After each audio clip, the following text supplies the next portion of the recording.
Good morning दोस्तों, और सुबह के बज रही है 8 और हमारा खाना हो रहा है तैयार। अभी टेम्परेचर है -1।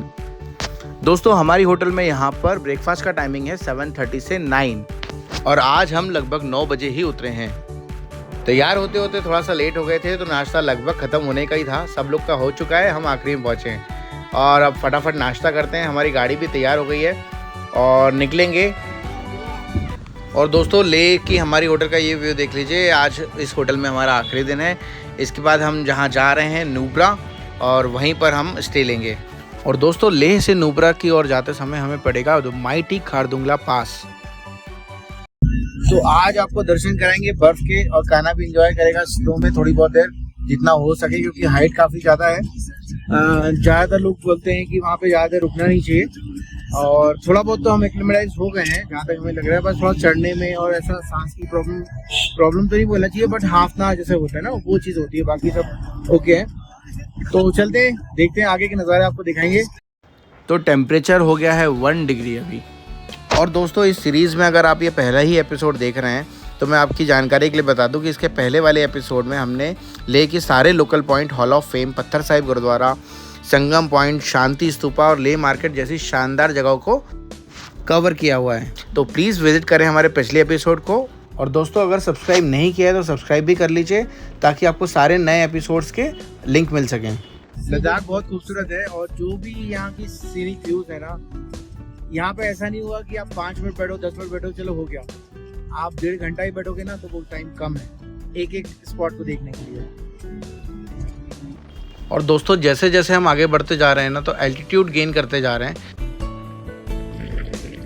बर्फ, पहाड़, रेगिस्तान और सब कुछ जो आपको नेचर में चाहिए सब कुछ मिलेगा लद्दाख में।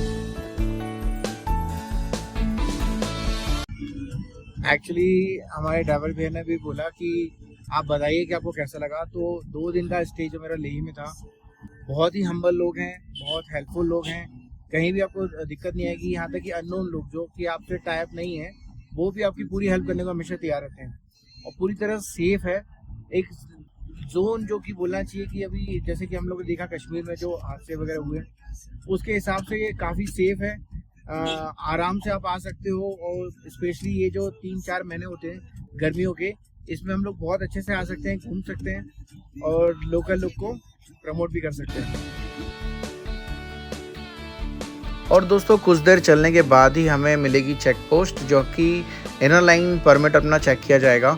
आपको बता दूं लेह से बाहर जाने के लिए, मतलब नुब्रा साइड जाने के लिए आपको इनर लाइन परमिट की ज़रूरत होती है और वो यहाँ पे चेक किया जाता है। और जब तक हमारे ड्राइवर भैया ने इनर लाइन परमिट चेक कराया, हमने सोचा क्यों नहीं इस बोर्ड के साथ एक फ़ोटो ले ली जाए।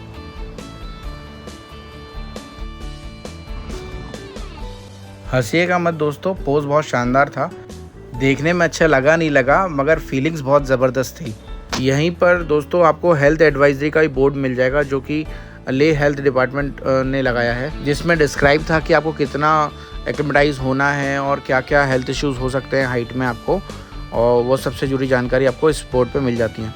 और दोस्तों लद्दाख के पूरे क्षेत्र में ना ग्रीनरी बहुत ही कम है और जहाँ भी कभी हमें ग्रीनरी देखने को मिलती है मन इतना खुश हो जाता है ना ये ग्रीनरी देख के। छोटे सी हमारे आसपास के एरियो में जहाँ हम रहते हैं, मतलब बाकी देश में, तो वहाँ पे हर जगह पार्क होते हैं, ग्रीनरी होती है, हमें कभी देख के इतनी ज़्यादा खुशी नहीं होती जो यहाँ की ग्रीनरी देख के मिलती है। ऐसा लगता है जैसे डूबते को तिनके का सहारा मिल गया हो।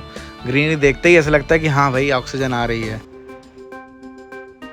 और दोस्तों आपको बताना चाहूँगा लद्दाख का मतलब होता है ऊंचे दर्रों वाली जगह। मतलब तिब्बती भाषा से लिया हुआ शब्द है जिसमें ला का अर्थ है दर्रा और दाख का मतलब होता है अधिक या बहुत। नॉर्मल भाषा में बोलें तो दर्रा मतलब पासेस, जो भी हाई पॉइंट्स हैं ना, पीक्स अपने माउंटेन्स के, उनको पासेस बोला जाता है।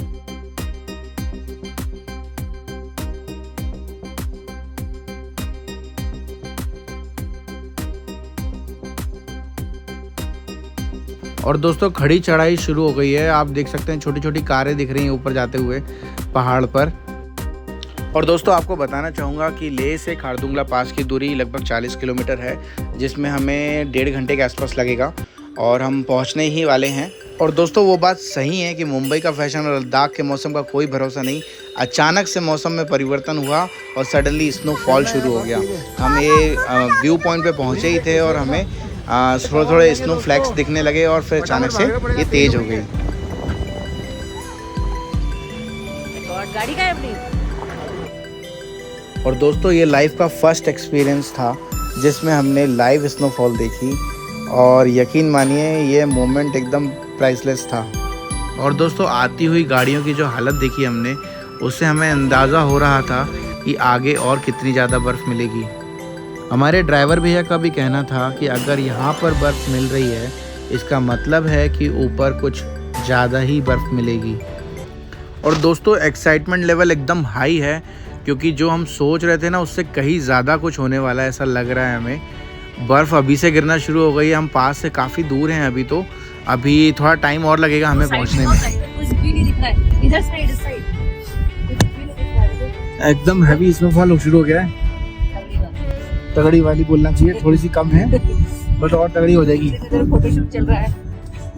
शूटिंग हो रही है। और दोस्तों थोड़ी देर तक तो हम स्नो में खड़े रहे, उसके अचानक स्नो का फ्लो तेज हो गया और एकदम से ऐसा लगा कि सही हमें गाड़ी में जाना चाहिए। गाड़ी में आ गए, कुछ ही देर में ना ये पूरी जो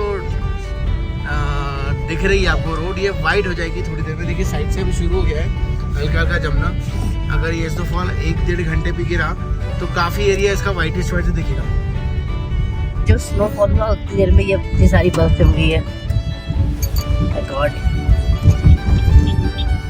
कान्हा क्या हो रहा है ये? मैं कान्हा खेला ना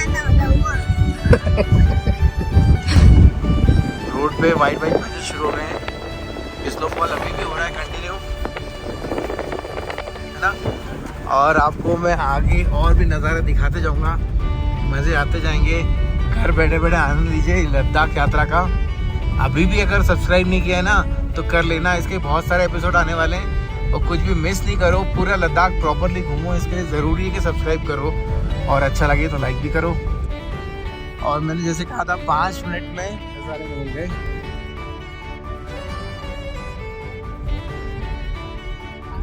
पूरी जगह देखो वाइट वाइट वाइट वाइट और अच्छा गई है हमारी गाड़ी के ऊपर भी।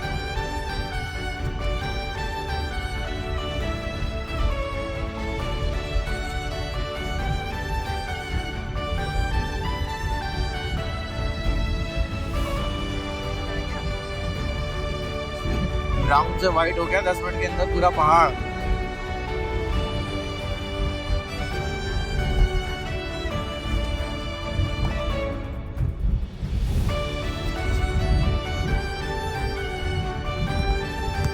और दोस्तों कंटिन्यू स्नोफॉल हो रहा है और काफ़ी हैवी हो स्नोफॉल है।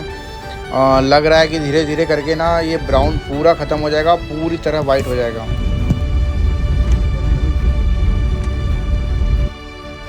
और दोस्तों नज़ारे देखिए, लाइफ टाइम नज़ारे हैं। एक बार जो देखते हैं ना पूरी ज़िंदगी में याद रहता है कि कुछ ऐसा देखा था।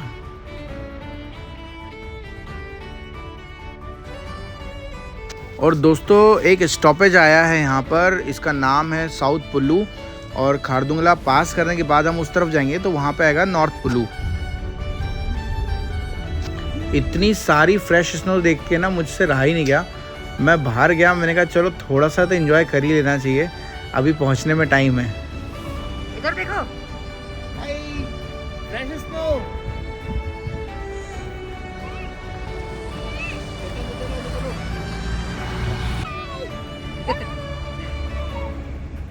कर उठा हाथ में। और दोस्तों फ्रेश स्नो में खेलने का मज़ा ही अलग होता है। दोस्तों इस समय हम साउथ पुल्लू में हैं और यहाँ का एल्टीट्यूड है 15,250 फीट और टेम्परेचर का अंदाज़ा तो आप देख के लगा ही सकते हैं। क्या नज़ारे दोस्तों, मतलब एकदम फ्रेश स्नो है।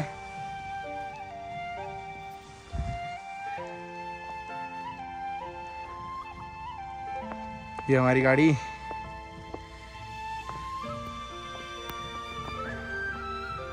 मजा आ गया यार, आज तो लाइफ टाइम याद रहेगा ये चीज। हेलो दोस्तों, देखिए मैंने जैसा बोला था आपको 5 से 10 मिनट और अभी मेरे ख्याल से 15 मिनट हुए होंगे कि स्नोफॉल स्टार्ट हुआ था। और अब नज़ारा देखिए, अब पहले के नज़ारा देखिए, ज़मीन आसमान के अंदर है। तो ये सारा का सारा ना फ्रेश स्नो एकदम, मतलब ये जमा हुआ नहीं है। एक उंगली, छोटी उंगली से भी आप हल्का सा वैसा करेंगे ना, तो जैसे कि दूध से मलाई कैसे बाहर आती है उस तरीके से बाहर आ जाएगा। एकदम फ्रेश स्नो, जितना भी स्नो आपको दिख रहा है ना एकदम फ्रेश स्नो है। अभी भी कंटिन्यू स्नोफॉल हो ही रहा है, लगभग 15 से 20 मिनट हुआ होगा। और 20 मिनट में देखिए वादियों के क्या हालत है। इस साइड देखो, आपको दिखाऊं, ये नज़ारा देखो, ये थोड़ी देर पहले ब्राउन कलर की थी, इनसे व्हाइट कब हो गई पता ही नहीं चला 20 मिनट के अंदर। सामने एक इलेक्ट्रिक पोल है। और दोस्तों जो बीच बीच में ब्लैक ब्लैक रोड दिख रही है ना, ये भी कंटिन्यू गाड़ियां जा रही हैं, दैट्स व्हाई है। वैसे तो पूरा ही वाइट हो रखा है, आप देखो पूरा वाइट, वो बिजली का पोल तक नहीं छोड़ा।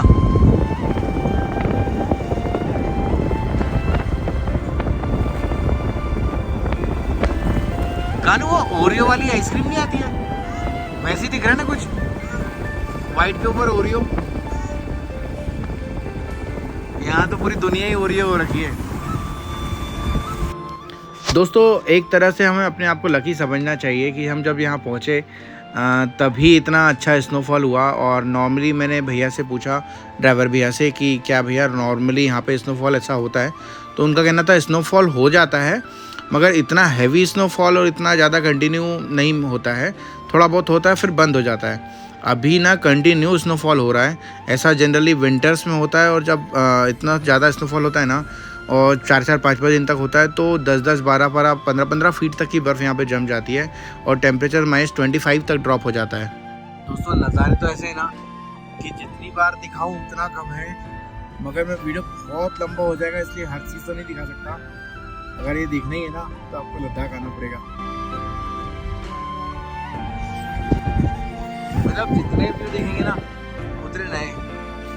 दोस्तों हम पहुंच चुके हैं लगभग 16,000 फीट के आसपास, और आपको मेरी आवाज़ से ही समझ में आ रहा होगा कि थोड़ी सांस ज़्यादा लेनी पड़ रही है। दोस्तों ऐसा भी होता है, एसी का पे होना है नॉर्मल बात है। गाड़ियों की लंबी लाइन है, बड़ी आपको शायद ही दिख पाए क्योंकि आगे पूरी बर्फ़ गिर रही है और यहाँ पे जाम लगा हुआ है। और दोस्तों यहाँ से आता है हमारी इस जर्नी का सबसे बड़ा ट्विस्ट, सबसे खतरनाक एडवेंचर वाली जगह जो हमने फेस करी। मतलब जहाँ तक हमारी नज़रें जा रही हैं ना, ऊपर सारी की सारी गाड़ियाँ खड़ी हुई हैं बस। हमने सोचा जाम तो थोड़ी देर में खुल ही जाएगा, क्यों ना इस जगह को ही एंजॉय कर लिया जाए। मगर ये हमारी गलतफहमी थी। कुछ देर में ही मुझे और श्रद्धा को सांस लेने में दिक्कत आ रही थी। मैं गाड़ी से बाहर निकल गया ताकि खुली हवा में कुछ सांस आ सके। कान्हा को भी अनईजी फील हो रहा था, नींद आ रही थी मगर फिर भी नहीं सो पा रहा था। हमें यहाँ पर 1.5 घंटे से ज़्यादा हो चुके थे। दोस्तों आपको जो सायरन की आवाज़ आ रही है बैकग्राउंड में, वो एम्बुलेंस का सायरन है। यहाँ पर खड़े खड़े काफ़ी लोगों की तबीयत ख़राब हो चुकी है, जिनमें से कुछ लोगों ने एम्बुलेंस भी बुलाई है। जैसा कि हमें बताया गया था कि हाइट पर खारदुंगला पास पर आपको ज़्यादा से ज़्यादा 10 मिनट ही रुकना है, मगर हमें लगभग 2.5 घंटे हो चुके हैं। देखिए दोस्तों लंबा जाम लग चुका है, शायद आगे कोई पत्थर या गाड़ी फंस गई है, और उसको हटाने के लिए बीआरओ का, आर्मी का ये ट्रक जा रहा है, क्रेन वाला।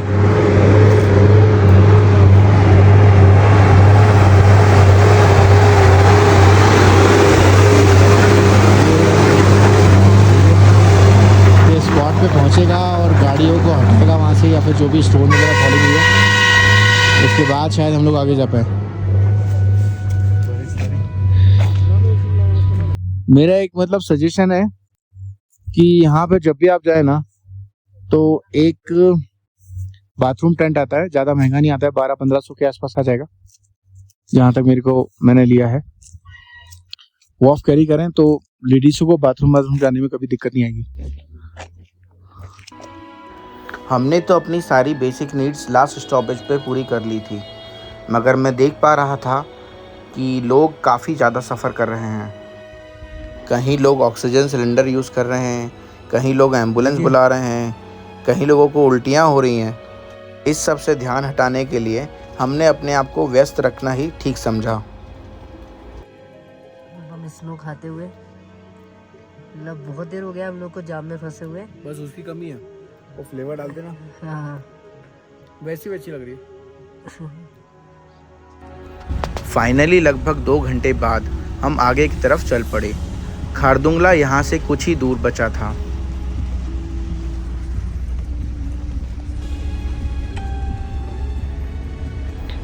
मगर ये खुशी ज़्यादा देर के लिए नहीं थी, हमें फिर जाम मिल गया। पास में ही एक सेल्फी पॉइंट बना हुआ था, हमने वहाँ पे कुछ देर एंजॉय किया। देखते नहीं बन रहा है इतना तेज इसमें।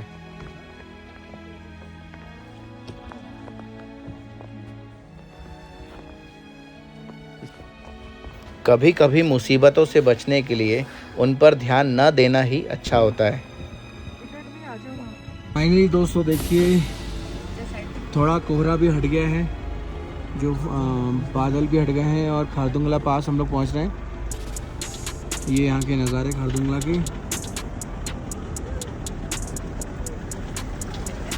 पास हमारा अभी जाम था पूरा, यहाँ पे 2 घंटे हो गए थे जाम में फंसे फंसे, अभी धीरे धीरे खुल रहा है।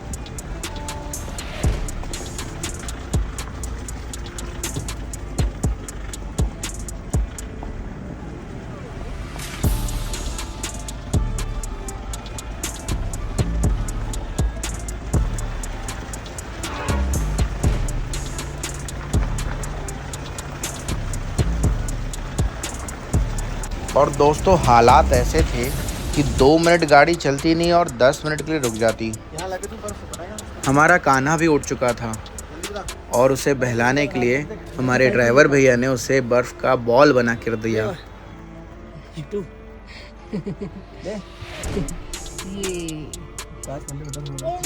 ले लो। पानी सारा जम गया था, हमें मिली यहाँ पे बर्फ़ की तलवार। हाथ में उठा के बना।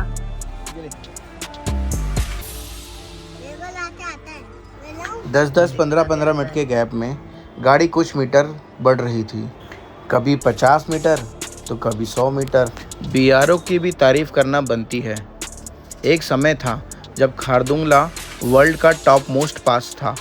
फिर 2017 के बाद उमिंगला वर्ल्ड का टॉप मोस्ट पास है, जिसकी हाइट 19,024 फीट है और हो सकता है आने वाले कुछ सालों में एक और नई हाइट का पास हमें देखने को मिले, जो कि वर्ल्ड हाईएस्ट मोटरेबल पास होगा। तो दोस्तों, कहा जाता है कि लद्दाख एक साहसिक यात्रा है और इतनी मेहनत और इतनी परेशानियां उठाने के बाद भी अगर हम यहाँ आते हैं तो हमें ये नज़ारे देखने को मिलते हैं, जो कि ज़िंदगी में हमेशा अपनी याद छोड़ जाते हैं। तो दोस्तों, धीरे धीरे हम आगे बढ़ते जा रहे थे। जैसा कि आप देख रहे हैं, लोगों ने अपनी गाड़ियों में चेन्स बांधना शुरू कर दी है। एक्चुअली जब बर्फ़ में हम गाड़ी चलाते हैं तो गाड़ी स्किड हो जाती है। जैसा कि आप देख सकते हैं, मेरे लेफ़्ट साइड में बहुत ही गहरी खाई है और कोई बैरिकेड्स भी नहीं लगे हुए हैं। अगर गाड़ी बर्फ़ में स्किड होकर यहाँ पे गिरती है तो बहुत ख़तरनाक हादसा हो सकता है।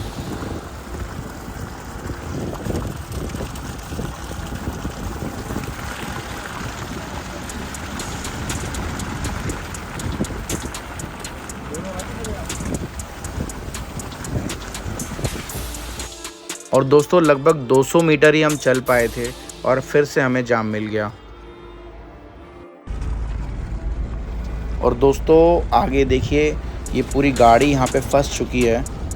स्लाइड होके उस साइड में गई, बच गई, वो तो पार्टीशन था, वरना बर्फ़ में फिसल के सीधे नीचे जा सकती थी। दोस्तों, आपको पता ही होगा कि हम कान्हा के साथ ट्रैवल कर रहे हैं, इसीलिए हमने सारे खाने पीने के ड्राई आइटम्स, ड्राई फ्रूट्स, कचौड़ी वगैरह सब अपने पास रखा हुआ है, जिसमें पानी की एक्स्ट्रा बॉटल्स तो कंपलसरी हैं। और दोस्तों, फिर से हमारी गाड़ी पर ब्रेक लग गए। सब्र कर कर के कान्हा भी थक गया था, तो वो भी चला गया बर्फ़ में एंजॉय करने। भाई देखिए, अभी हमें स्नोमैन बना रहा है। देखिए दोस्तों, जाम धीरे धीरे खुल रहा है, गाड़ियाँ अभी भी स्किड हो रही हैं। कुछ कुछ पैचेस होते हैं जहाँ पे गाड़ियाँ स्किड होती हैं।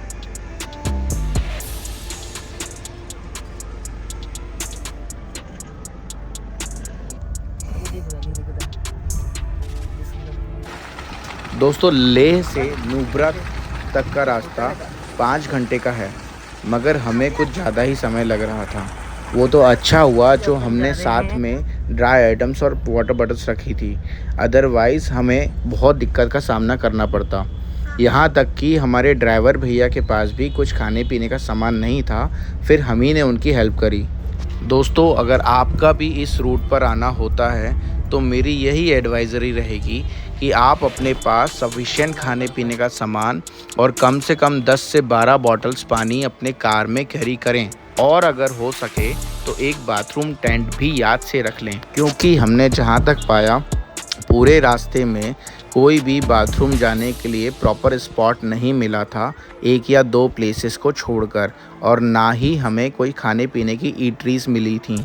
और दोस्तों आप देख ही रहे होंगे कि हमें फिर से जाम मिल गया, और इस बार की मुसीबत और ज़्यादा थी। यहाँ पर बहुत हैवी वाला स्नोफॉल चालू हो गया था। और दोस्तों बेहतरीन स्नोफॉल हो रहा है। देखिए थर्मोकोल के दाने आपको दिखाएं, ये है भारी वाला स्नोफॉल। और ये दाने ना, ये नॉर्मल नरम नहीं है, ये हार्ड है।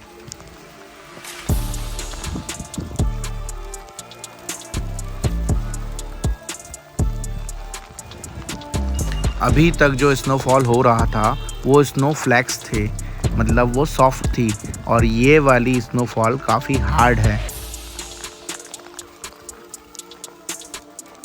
बेहतरीन स्नोफॉल। वो फिर से पूरी चादर ढक गई जी।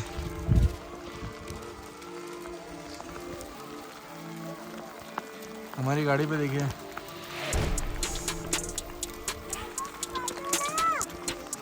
साबूदाने हैं, साबूदाने, खिचड़ी बना लो। ये बर्फ़ काफ़ी हार्ड थी और रोड्स पे जम रही थी। गाड़ियों के फिसलने का रिस्क और भी ज़्यादा बढ़ जाएगा, इसीलिए हमारे ड्राइवर भैया ने अपनी गाड़ी में चेनें बांध ली। 3 घंटे ज़्यादा भाई जाम में खड़े हुए, और 11:30 हो रहा था पहले, अब मतलब हम 11:30 पे पहुंच गए थे, 3:15 हो गए। जितनी बार हमारी गाड़ी रुक रही थी उतना ही हमें कान्हा के लिए टेंशन हो रहा था, क्योंकि जहां 10 मिनट से ज़्यादा नहीं रुकना चाहिए था वहीं हम 3 घंटे से भी ज़्यादा बिता चुके थे। फिलहाल तो अपनी कार के अंदर है।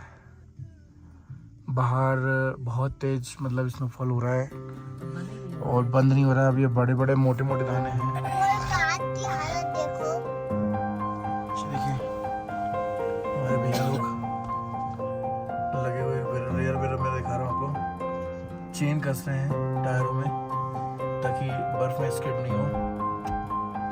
दोस्तों चेन कसना गाड़ी में कंपलसरी होता है यहाँ पर, क्योंकि यहाँ पे पावर की बात नहीं होती, यहाँ पे रोड पर ट्रैक्शन की बात होती है।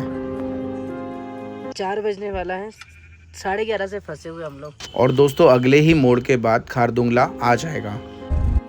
तो दोस्तों 6 घंटे की कड़ी तपस्या के बाद फाइनली हम खारदुंगला तक पहुँच गए हैं।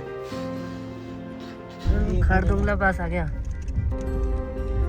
और दोस्तों आवाज़ से ये समझ सकते हैं कि हम लोग के गले पूरी तरह से बैठ चुके हैं, और यहाँ पर मैंने उतरने की कोशिश भी की, बट उतरते ही मैं एक बार गिर गया था, क्योंकि यहाँ पर इतनी ज़्यादा चिकनी बर्फ़ थी कि वहाँ पे खड़े होना भी मुश्किल था। जो स्पॉट पूरी तरह टूरिस्ट से भरा हुआ होता है वहाँ गाड़ियों के अलावा कुछ भी नहीं था। लोग वहाँ पे खड़े होकर फ़ोटो खिंचाने की बात तो दूर, वहाँ तक पहुँच भी नहीं पा रहे थे।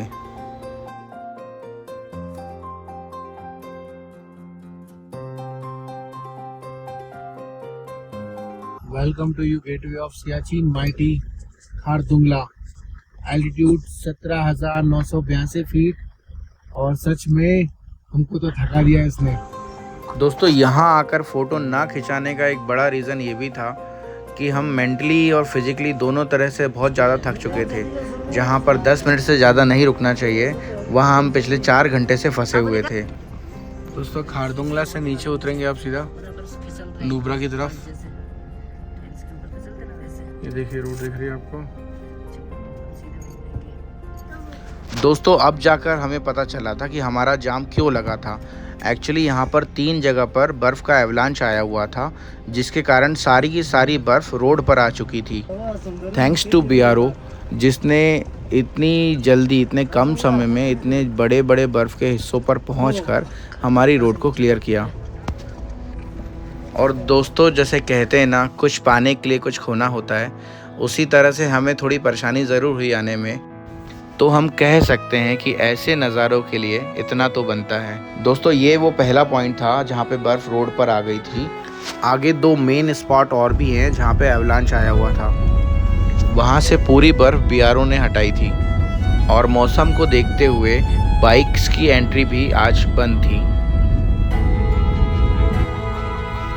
ये बात तो हम बोल सकते हैं कि ऐसे नज़ारे हम लोगों ने आज तक अपनी लाइफ में नहीं देखे। आप देख सकते हैं इन शानदार पहाड़ों को जो पूरी तरह बर्फ़ से ढक चुके हैं। इतनी हाइट पर से रोड्स को देखना जो पहाड़ों के बीच में लाइन सी दिख रही हैं, ये एक अलग ही एक्सपीरियंस था। दोस्तों ये वादियाँ जाने वाली हैं, खारदुंगला पास निकलने वाला है और बर्फ़ को बाय बाय बोलने का टाइम आने वाला है। तो इसलिए जितना एंजॉय कर सकते थे इसमें कर लो। और ये सामने यहाँ उतरेंगे, यहाँ पे बर्फ़ नहीं है अभी, है ना। तो इस तरह से हम लोग नीचे उतर जाएंगे। बर्फ़ में गाड़ी चलाना एक्सपर्टीज़ का काम है, क्योंकि हमने अपने सामने ना कम से कम 20 से 25 गाड़ियों को ना स्किड करते देखा है अभी। तो ये आप ध्यान रखें कि आप ना या तो 4x4 हो या तो चेन साथ में हो, और चेन साथ में हो तो आपको एक्सपीरियंस भी हो, है ना।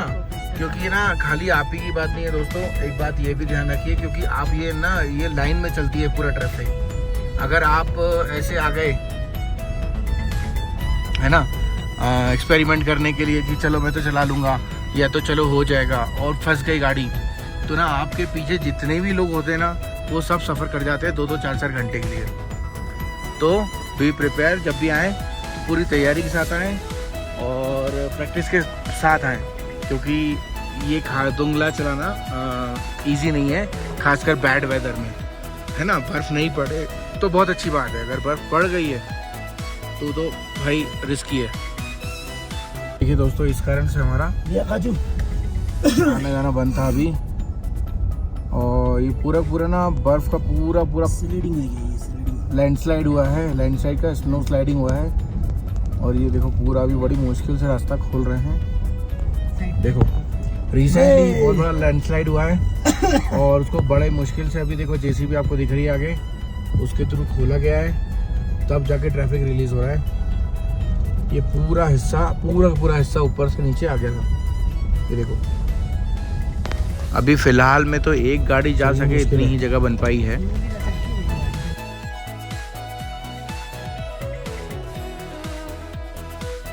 दोस्तों लगभग 10 से 12 फीट की बर्फ़ पूरी रोड पे आ रखी है और उसे इस JCB ने हटाया हुआ है पूरा, तब जाके हमारा ट्रैफिक चल रहा है। देखिए दोस्तों, आप देख सकते हो यहाँ पे पूरी BRO की टीम खड़ी हुई है और उनका एक ट्रक भी यहाँ पे फंस गया है, आप देख सकते हो पूरा लटक चुका है नीचे। और दोस्तों जिस जगह पे हम एक बार आने में इतना डर गए हैं, उस जगह पर BRO किसी भी कंडीशन में कंटिन्यू काम करते रहता है। Heads off to BRO।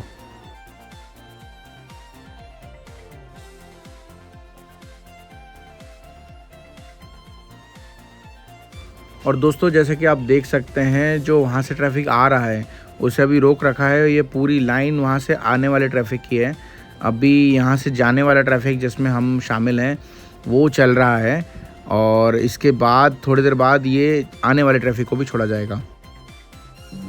तो दोस्तों दिखाने के लिए तो और भी बहुत कुछ है, मगर वीडियो बहुत लंबा हो जाएगा, इसलिए इस वीडियो का हम एंड यहीं पर करते हैं। आशा करते हैं कि आपको ये वीडियो बहुत पसंद आया होगा। लाइक ज़रूर कर दीजिए, अगर नए हैं तो सब्सक्राइब ज़रूर कर लीजिए। मिलते हैं आपसे अगले वीडियो में, जिसमें आपको देखने को मिलेगा खारदुंगला से नुब्रा का सफ़र वो भी नॉर्थ पुल्लू होते हुए। और बने रहिए हमारे साथ इस एडवेंचरस ट्रिप में, और जब तक के लिए गुड बाय। मिलते हैं आपसे नेक्स्ट एपिसोड में।